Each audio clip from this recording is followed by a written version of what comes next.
International സ്കൂളാണെന്നൊക്കെ പറയുന്നത്. ഞാൻ ഒരു ഭാഗത്ത് നോക്കിയിട്ട് ഇന്റർനാഷണൽ സ്കൂളാണെന്ന് അറിയില്ല.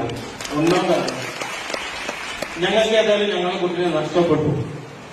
അത് ഇവർ എന്ത് തന്നെ അത് പറഞ്ഞാൽ ഞങ്ങൾക്ക് ഞങ്ങളുടെ കുട്ടിനെ കിട്ടൂല. 100% ഉറപ്പാണ്.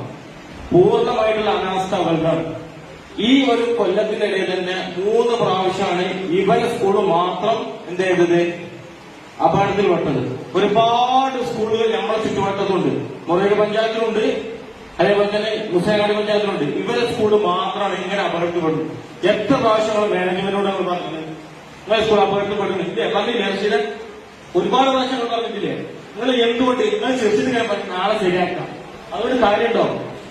നിങ്ങൾ ആലോചിച്ച് നോക്കി. പണ്ട് ചെറു നിന്നില്ലേ? ഞങ്ങളെ കുട്ടികളെ പല ചെറു നിന്നില്ലേ? ആലോചിച്ച് നോക്ക്. 5-6 കൊല്ലം കാതിൽ കിട്ടിയ കുട്ടിയാണ്. ആരാക്കി തരാ കുട്ടിനെ? നിങ്ങളിപ്പോ ഇവിടെ കൊമ്പിട്ട് നമ്മൾ മുന്നിൽ നമസ്കരിക്കും. ഇന്ന് ഞാൻ വിദ്യാഭ്യാസ മന്ത്രി വിളിച്ചു. നാളെ ഇവിടെ പിന്നെ കളക്ടർ കാര്യങ്ങളോട് വരുന്നുണ്ട്. നിങ്ങൾ കാണിച്ചു നിങ്ങളെ വിദ്യാഭ്യാസം ഇതിൽ രക്ഷിതാക്കൾ ആരൊക്കെയുണ്ട്? എത്ര രക്ഷിതാക്കൾക്കറിയാം ഈ സ്കൂളിന് അംഗീകാരം ഉണ്ടോ ഇല്ല? എത്ര രക്ഷിതാക്കൾക്കറിയാം ഈ സ്കൂളിന് അംഗീകാരം ഇല്ല? ആദ്യം മനസ്സിലായിക്കോളി. മാണിന്റെ കയ്യിൽ പ്രൂഫുണ്ട്. ഈ സ്കൂളിന് ഒരു അംഗീകാരം ഇല്ല എന്നുള്ളത് ഞാൻ മണിക്കൂടെ പ്രൂഫ് വെക്കാം. എന്റെ മൊബൈലിന് ബൈലിൽ പ്രൂഫ് ഉണ്ട്. നിങ്ങൾ എന്ത് അലക്കൊക്കെ ഇന്റർനാഷണൽ സ്കൂളാണ് ഈ കുട്ടികളോട് ചേർത്തത്? എന്ത് ധൈര്യത്തിന് പേരില്ല? നിങ്ങളെ കുട്ടിക്ക് നാളെ ജീവമാണോ ഇവിടുത്തെ മാറ്റിക്കോളി.